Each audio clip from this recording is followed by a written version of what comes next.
Seja muito bem-vindo a mais um vídeo aqui no canal. O que você está lendo? E dessa vez eu vou começar o vídeo com algumas perguntas. Você já leu um livro e ficou aquela sensação de, pô, por que foi tão rápido? Eu não consigo parar de ler esse livro. Foi como eu fiquei no primeiro livro. Eu não percebi, o livro já tinha acabado. Eu estou falando da série Vou Te Receitar um Gato, da Sio Ishida. Eu fiz um vídeo sobre o primeiro volume, tá aqui no canal. Se você quiser, entra no link, o livro é muito bom. Mas eu estou falando agora nesse vídeo do volume 2 e do volume 3. Eu fui para o volume 2, que é o Vou Te Receitar Outro Gato, e depois do volume 2 eu fui imediatamente para o 3, que é Que Tal Mais um Gato? E assim, eu vou te contar um pouco o que eu encontrei nesses dois livros, porque eles não são apenas continuações, eles são aprofundamento. Eles são a Sio Ishida dizendo, você achou que era só isso? Espera que tem muito mais. Então assim, fica comigo aqui, porque esse vídeo vai ser longo, vai ser profundo e quem sabe pode até fazer você querer adotar um gato, ou então pensar em um. Aqui no que você está lendo, eu gosto de dizer que o livro não é um pedestal, não pode ser um pedestal, ele é um sofá. Um lugar para você sentar, relaxar, sem perceber, aprender algo sobre a vida. E essa série da Sio Ishida é exatamente isso.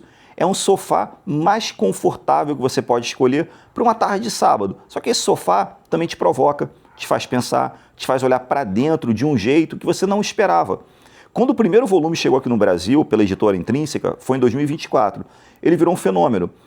Gente do Brasil inteiro comentando, indicando, fazendo o vídeo, mas muita gente não sabia que a história estava apenas começando. Porque a Sio Ishida, ela não escreveu um livro sobre gatos, ela construiu um universo. E a cada volume, esse universo ficava maior, ficava mais rico, mais misterioso. A Clínica Kokoro, que é aquele lugar estranho, bem escondido num beco lá de Kyoto, que só aparece para quem realmente precisa, foi ganhando camadas. Os personagens foram ganhando profundidade e a gente foi entendendo que a Sio Ishida não estava contando só histórias de gatos. Ela estava contando histórias de gente, de solidão, de conexão, como a gente se perde, como a gente se encontra. E é sobre isso que eu vou falar hoje. Antes de entrar nos livros em si, eu quero contar um pouco sobre quem é a Sio Ishida, porque ela, no mínimo, uma personagem bem fascinante. Ela nasceu em 1975, em Kyoto, lá onde fica a Clínica Kokoro, dos livros, né? A Ishida começou a escrever enquanto ela trabalhava numa empresa de telecom. Ela não era escritora em tempo integral, ela era uma pessoa comum, com um emprego comum, que tinha histórias para contar. O primeiro livro que ela publicou foi Tomato Sensei, que ganhou o Grand Prix do Japão. Já de cara, não foi assim uma estreante que ficou tentando. Foi uma estreante que chegou com tudo e ganhou. Mas foi com a série Vou Te Receitar um Gato que ela ganhou realmente o mundo. O primeiro livro ficou mais de um ano na lista dos mais vendidos no Japão e ganhou o prêmio Kyoto de melhor romance. Hoje, a série Vou Te Receitar um Gato está publicada em mais de 32 idiomas, do inglês, italiano, francês, português. E aqui vem uma das curiosidades mais engraçadas sobre a autora. Ela nunca teve um gato. Sim, a escritora que ficou mundialmente famosa por uma série sobre gatos, que reconhece o poder curativo dos bichinhos em cada página, ela nunca viveu com um. Quando perguntaram isso para ela, a CNN Brasil tem uma entrevista dela, ela disse, os gatos são objeto de admiração para ela. E é como admirar uma celebridade, só que à distância. E quando perguntaram para ela se ela aceitaria ser tratada na Clínica Kokoro, ela falou bem claro, de jeito algum. Porque se ela tivesse, que se receitassem para ela um gato, ela passaria o dia inteiro olhando para o peludo. E isso ia causar problemas para ela. E é esse olhar atento, afetuoso, levemente distante, mas profundamente empático, que permeia toda a escrita da Sio Ishida. Ela não escreve sobre gatos porque tem gatos. Ela escreve porque os gatos, para ela, é só um objeto de admiração, porque ela entende o que eles representam e porque ela sabe que a gente precisa, às vezes, de algo que não seja humano para a gente ser lembrado do que é ser humano. Sobre o processo criativo do segundo volume, ela contou para o Estadão que a produção do livro começou logo depois do lançamento do primeiro. Ela não sabia se ia ser uma sequência, ela não sabia se ia ser possível fazer a sequência, mas à medida que ela ia escrevendo, a história foi tomando forma. E aí que ela percebeu que ela tinha muito mais história para contar. Ela disse na entrevista, quando estava escrevendo, ela se viu rindo com os personagens, com as conversas do Dr. Nick, da enfermeira Chitose, com os personagens. E aí ela passa uma clareza e uma leveza sobre o livro que você percebe em cada página. Uma escritora que ainda ri das próprias histórias é muito bacana. É uma escritora que escreve porque sente algo e quer que você sinta também. Antes de entrar nas histórias dos volumes 2 e 3, eu quero falar por um momento rapidinho sobre o gênero dessa série, que é conhecida como Healing Fiction, ou então, em português, ficção de cura. A Healing Fiction é um gênero que é fortemente enraizado no Japão. Ele busca retratar histórias aconchegantes, emocionais, que promovam o bem-estar para quem lê. Não é sobre resolver grandes problemas, grandes conflitos, ou então derrotar grandes vilões. É sobre pessoas comuns enfrentando questões emocionais e muito reais, como solidão, ansiedade, perda, estagnação e, ao contrário de formas inesperadas, um caminho de volta para quem são. É um gênero que diz a cura não precisa ser dramática, ela pode ser silenciosa, pode chegar no ronronar de um gatinho às 3 da manhã. Pode chegar enquanto você observa lá um pulguento brincar com uma bolinha. Aí você pensa, nossa, foi leve, foi presente. E aí, no mundo que a gente vive hoje em dia, com esse scroll infinito, notificação constante, aquela sensação de que a vida está indo rápida demais, existe um valor imenso nesse tipo de leitura, mesmo muita gente achando que autoajuda está com nada. A Sio Ishida disse, em um jeito bem simples e bem poderoso, se mesmo por um momento você deixar que as suas bochechas relaxem, eu acho que isso ajuda a enfrentar a agitação e a aspereza da vida moderna com um pouco mais de alívio. E assim, deixar as bochechas relaxarem, porra, essa imagem para mim é fascinante. A gente vive tenso, a gente vive contraído e tem momentos que a gente precisa justamente de uma história que não exija nada da gente, só ofereça, que te acolhe, sem cobrar nada. A Healing Fiction tem as suas críticas. Alguns leitores acham que é um gênero superficial, que não vai fundo, não vai suficientemente fundo nos temas que aborda, que os problemas se resolvem fácil demais, ou então que os personagens às vezes parecem assim arquétipos do que pessoas de fato.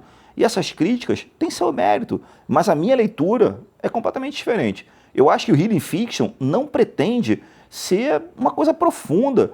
Ele pretende ser um abraço. E abraço não necessariamente precisa ser profundo, precisa ser forte. Na verdade, às vezes um abraço é exatamente o que está faltando.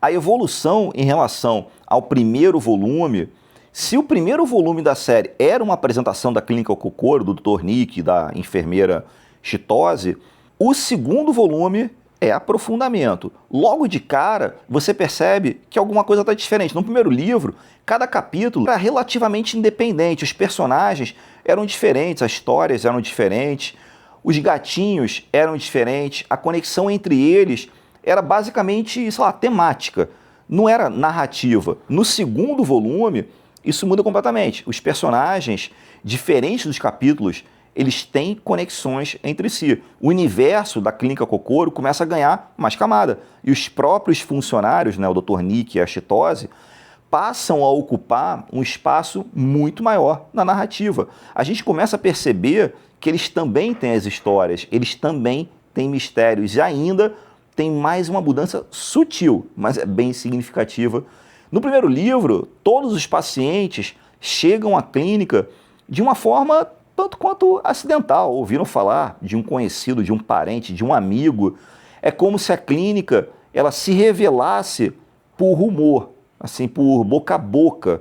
O segundo volume começa com a Moi Otani. É uma jovem estudante que está andando pelas ruas movimentadas sozinha, preocupada porque o namorado está distante, ela acha que o namorado vai terminar com ela, e aí a Mo é um tipo de pessoa que a gente reconhece toda hora. Aquela pessoa que, quando percebe que algo ruim está prestes a acontecer, ela prefere fingir que não viu, ela prefere se distrair, matar o tempo, evitar conversas difíceis. Se o telefone tocar, é melhor ela atender, ou então ela fica vagueando assim pela rua, evitando encontrar com o namorado. Só que aí ela acaba se encontrando num beco meio perdida. E ali, da janela, do alto lá do 5º andar, o Tonique chama ela. E aí, o que o gato que foi receitado para Moi vai ensinar para ela não é como segurar um relacionamento que está chegando ao fim, é outra coisa. É como a gente aprende a nomear o que sente. A gente aprende que isso não faz o problema deixar de existir, desaparecer. Só deixa ele crescer, como se fosse lá uma ferida que não está sendo tratada. A Sil Ishida disse algo sobre isso numa entrevista, que assim, se pequenas queixas e problemas forem deixados sem resolução, eles vão se desenvolver em problemas maiores. E no livro, isso se expressa por meio da comida e da saúde dos gatos. Ela tentou expressar isso dessa forma. Ou seja, o estado do gato é um espelho do estado emocional do personagem. É difícil você entender isso, mas depois você pega. Se o gato está mal alimentado, se o gato não está bem, alguma coisa está errada no paciente também. E isso, é genial. Aí vem uma outra personagem, a Tatsuya.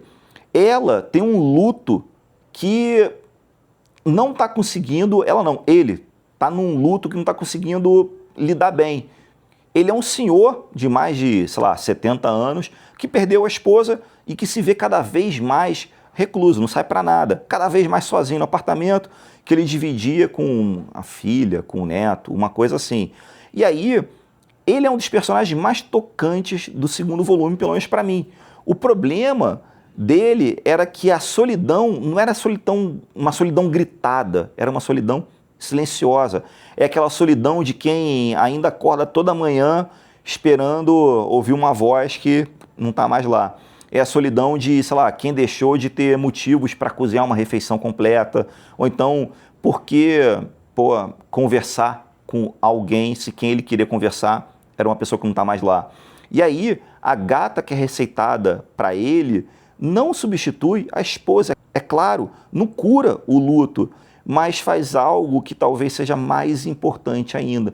Devolve para ele um motivo para sair da cama, um propósito, um ser vivo ali que depende dele, um ser que precisa de atenção, de cuidado, de presença.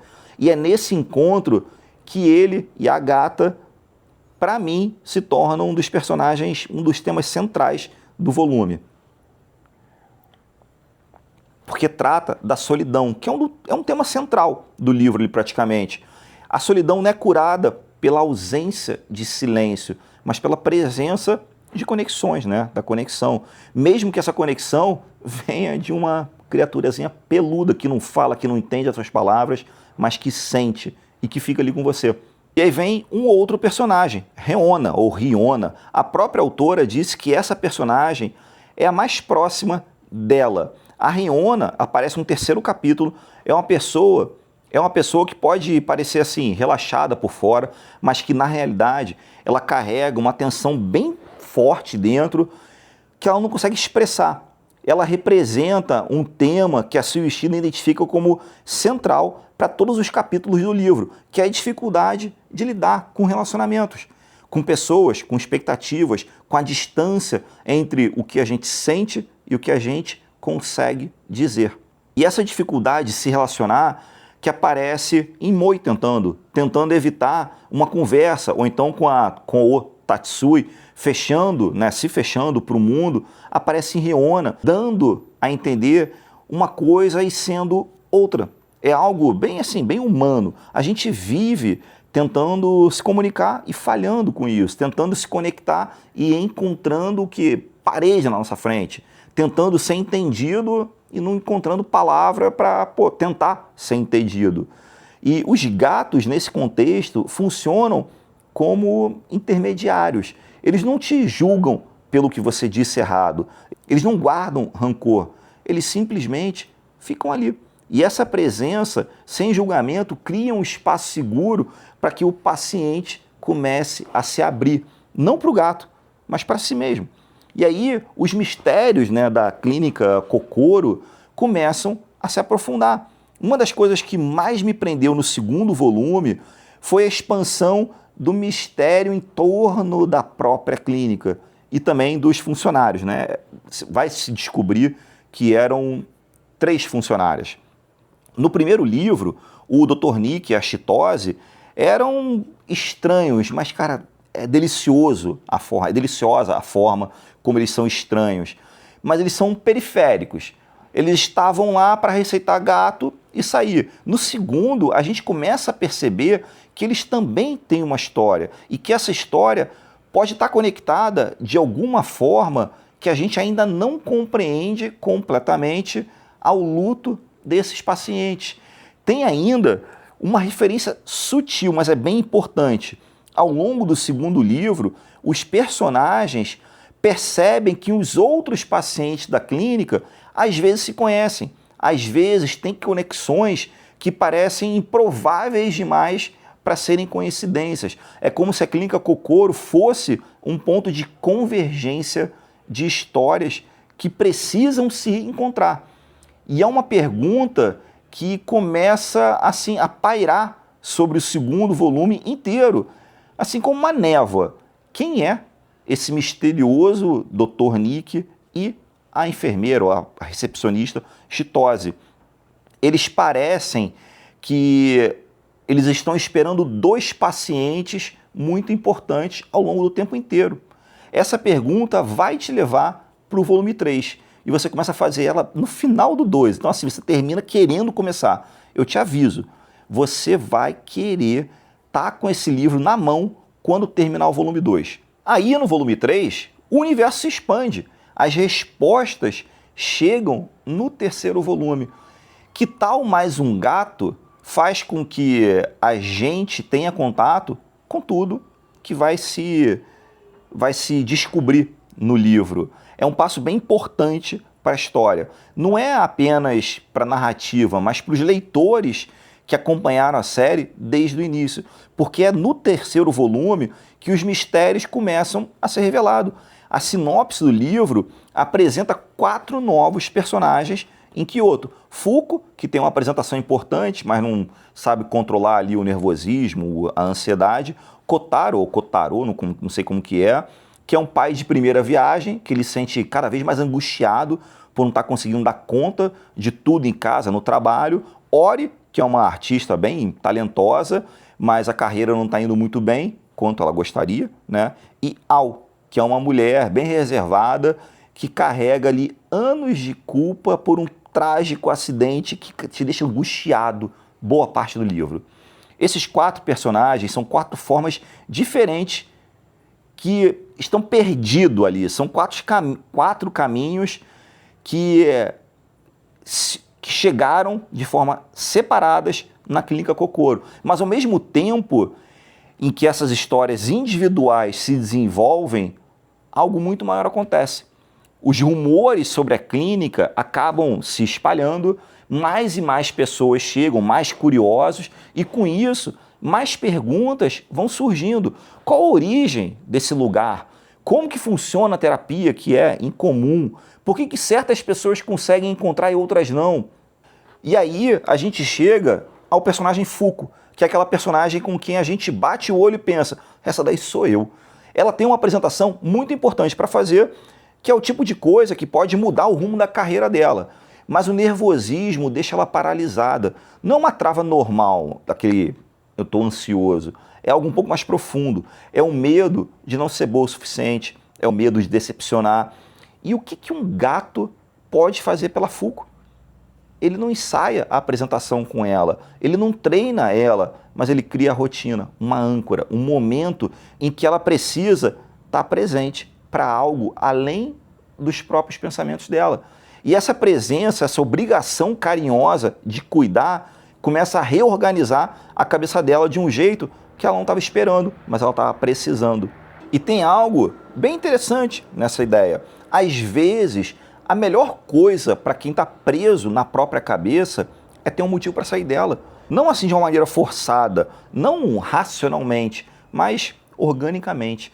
Porque tem alguém esperando ali para ser alimentado, para receber um carinho, porque tem alguém que vai miar na sua porta se você não aparecer.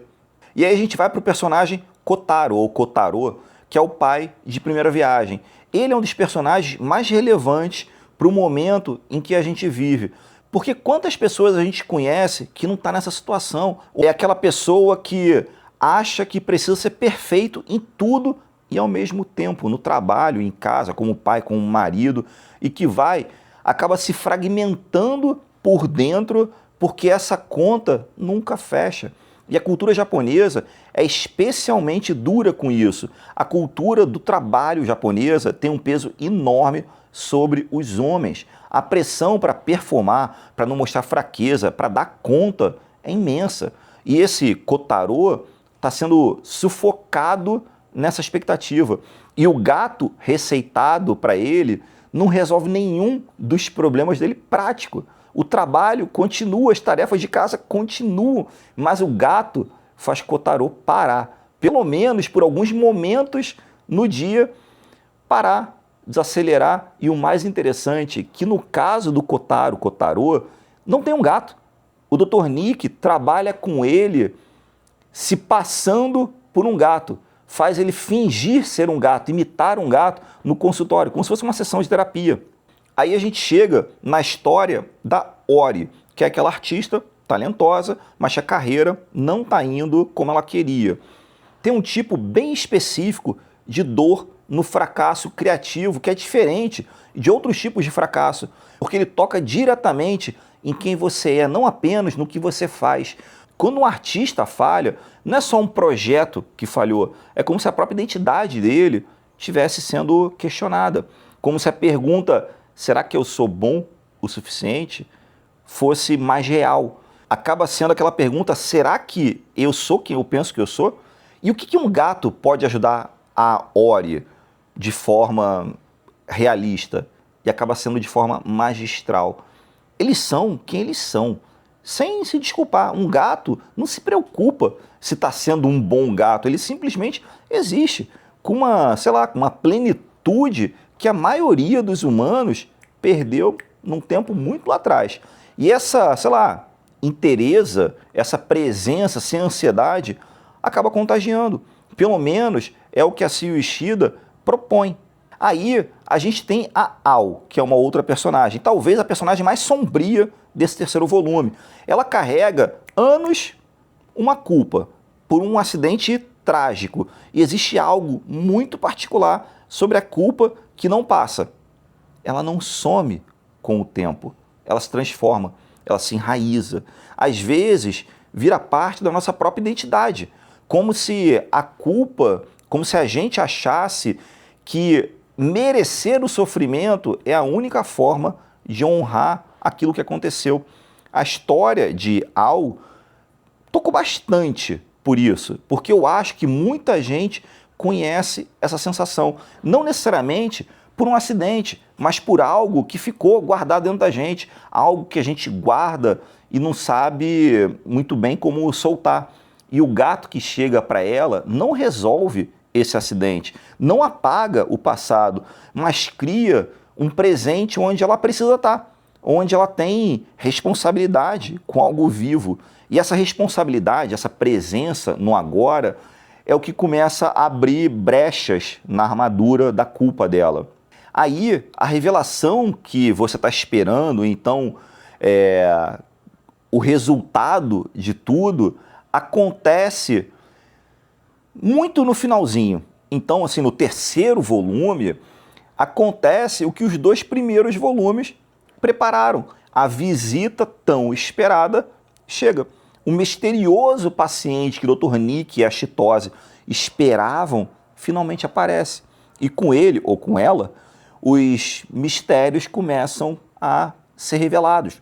Eu não vou entregar aqui o que acontece, porque essa é uma das alegrias de ler a série. Chegar até esse momento sem saber exatamente o que vai encontrar. Mas o que eu posso te dizer, se é que a Seo Ishida fecha um arco que ela abriu no primeiro livro de forma, sei lá, delicada, surpreendente, é que no final desse terceiro livro você vai entender que os gatos nunca foram apenas gatos. A clínica nunca foi apenas uma clínica. E o Dr. Nick Ashitose, de longe, foram apenas, sei lá, um médico, um psiquiatra, não sei, um terapeuta ali. Nunca foram apenas um terapeuta, um médico e uma enfermeira. Eles eram o que a gente precisava encontrar no momento certo. Sabe aquilo do oráculo do Matrix? Que o oráculo, né, te diz exatamente o que você precisa ouvir e só você precisava ouvir aquilo. É mais ou menos isso. O que os leitores acabam amando sobre o volume 2 e o volume 3 também tem recebido bastante críticas.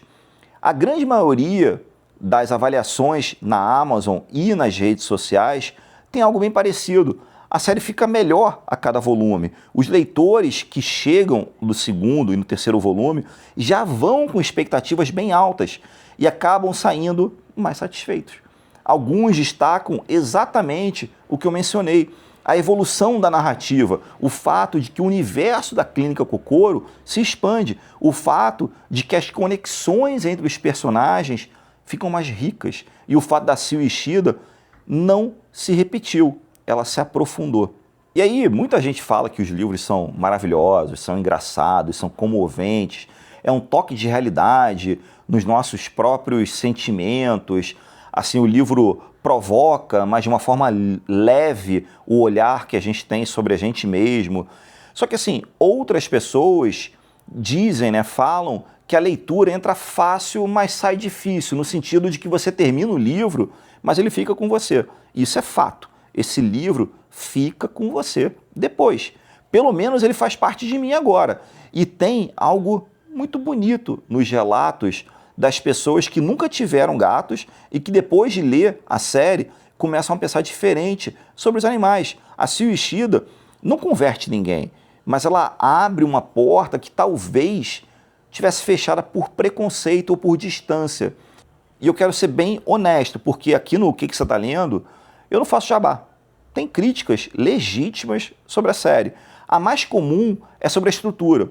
Os livros seguem uma fórmula: apresentação do personagem, problema, visita clínica, gato receitado, transformação. Essa estrutura, que no primeiro volume pareceu assim inovadora, pode começar a parecer previsível no segundo e no terceiro muito mais. Algumas pessoas relatam que, a partir de certo ponto, já sabem mais ou menos como a história vai ser resolvida. E uma outra crítica bem recorrente é sobre a profundidade emocional dos personagens. Por serem livros bem curtos, cada um tem, sei lá, 200 e poucas páginas e tem diversos capítulos, os personagens não têm tempo de desenvolvimento. O que, sei lá, alguns romances mais extensos permitem, ele não permite. O que alguns leitores sentem como leveza, aconchegante, outros vão sentir como superficialidade. E tem ainda a questão do realismo. Os problemas dos personagens se resolvem de uma forma meio rápida demais para alguns leitores. Não porque os gatos não ajudem, mas até porque tem estudos científicos que mostram que a interação com animais reduzem cortisol, que é o hormônio do estresse, aumenta ocitocina, mas também, na vida real, as transformações emocionais levam muito mais tempo do que, sei lá, uma semana com um gato, como o livro acaba retratando.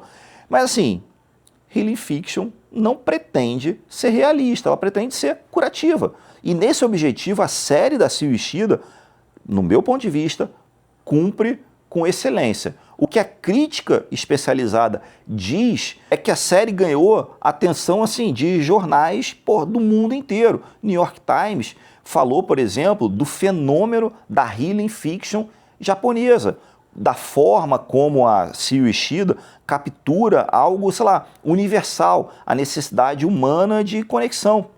Aqui no Brasil, a Veja e o Estadão reconheceram a obra dentro da onda da literatura de bem-estar que chegou ao público aqui no Brasil.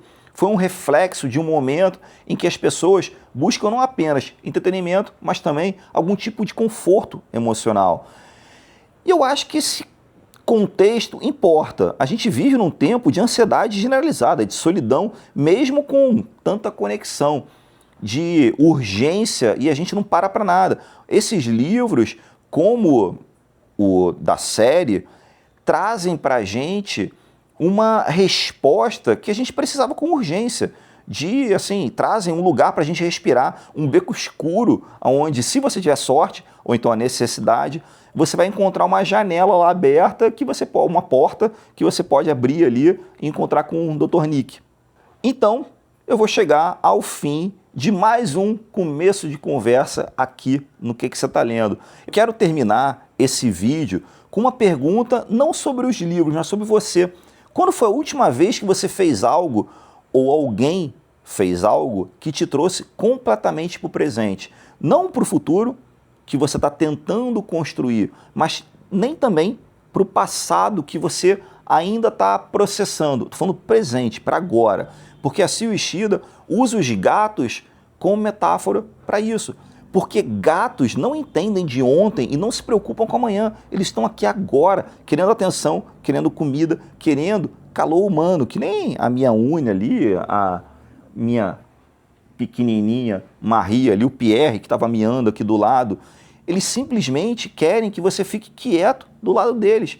E talvez o que essa série toda esteja tentando dizer nos 3 volumes, nos personagens diferentes, nas histórias que acabam se conectando, é que a cura começa quando a gente justamente para de fugir.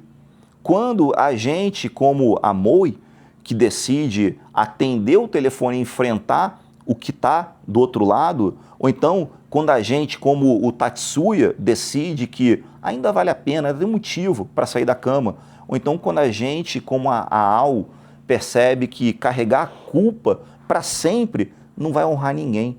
Os gatos são um pretexto. O real remédio é a atenção, é a presença, é o cuidado de si mesmo e do outro. E talvez, só talvez, seja isso que a gente mais precise nesse momento.